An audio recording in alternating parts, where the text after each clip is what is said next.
British cops not quite what we thought they were. For decades, they've been immortalised on TV as dedicated, hard-working, crime-fighting sleuths. Got a moustache.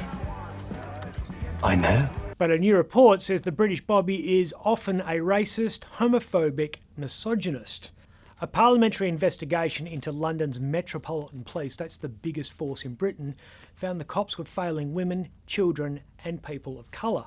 The author of the report, British Upper House MP Louise Casey, said the Met needed radical reform, which was the exact conclusion of the 1999 inquiry into the half-hearted police investigation into the murder of black teenager Stephen Lawrence. Clearly the reform wasn't radical enough. The Casey report would be particularly awkward reading for this guy.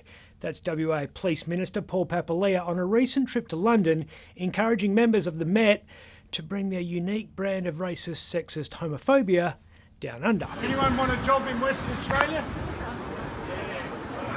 Well, we're going to need cops from somewhere. Police are still leaving in droves. That's what sparked the British recruitment drive in the first place.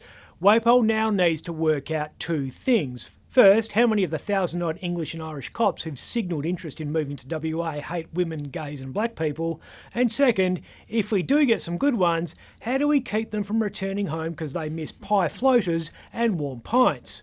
Or quitting after a year to get a job in the Pilbara resources sector, which has the twin advantages of tolerated misogyny and better pay. So just because you come out as a cop doesn't mean you have to stay a cop. You have to do a minimum period in the profession that got you the work visa, but it's not forever binding. Well, we're going to need new security for that water park. $100 million project in Jandakot set for construction this year.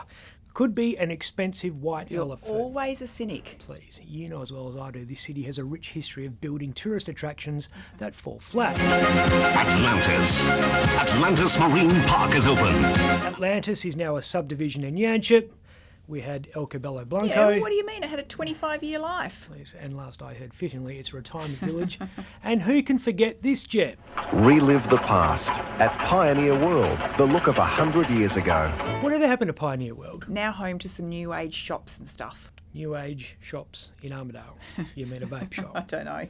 People in the Dale will have to substitute all sorts of things if detectives keep intercepting drugs off the coast. WA's police staffing crisis comes as we hear fresh evidence about the scale of Australia's drugs problem.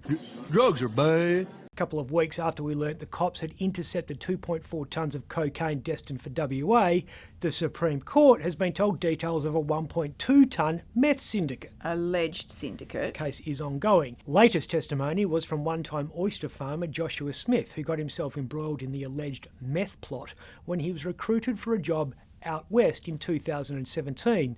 Smith has explained an AFP recording purporting to be a conversation between the crew of a small boat from Geraldton and people on board a drug-laden mothership off the coast. Smith has described how the captain of said mothership and a bloke on the smaller boat identified each other by matching torn halves of the same $10 note from Hong Kong. Kenny has the other half of this BFF necklace. I believe you all know what that means. And how serious this is. It's like a sinister Disney plot. Fairytale ending's pretty unlikely. Well, you never know. If Rupert Murdoch can get one, anyone can. Rupert's off the market. Again. Marriage number 5 is imminent. 6 months after finalising his divorce from Jerry Hall, the billionaire has proposed to Anne Leslie Smith. At 66, Smith is old enough to qualify for the age pension, while still being just 2/3 of the age of her fiancé.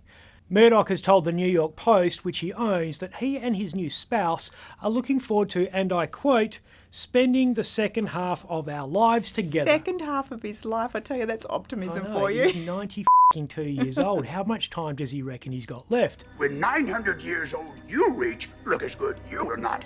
Good luck to him. His lawyers are up against it to finalise the prenup because the wedding's in August, assuming he makes it that long.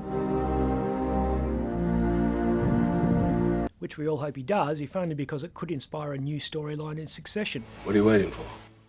A kiss? F*** off. I'm Ben Harvey. That's confidence. That's confidence. Once you know what you're doing, there's nothing stopping you. For all you need to know to get into the market with confidence, watch Trading Up at thewest.com.au.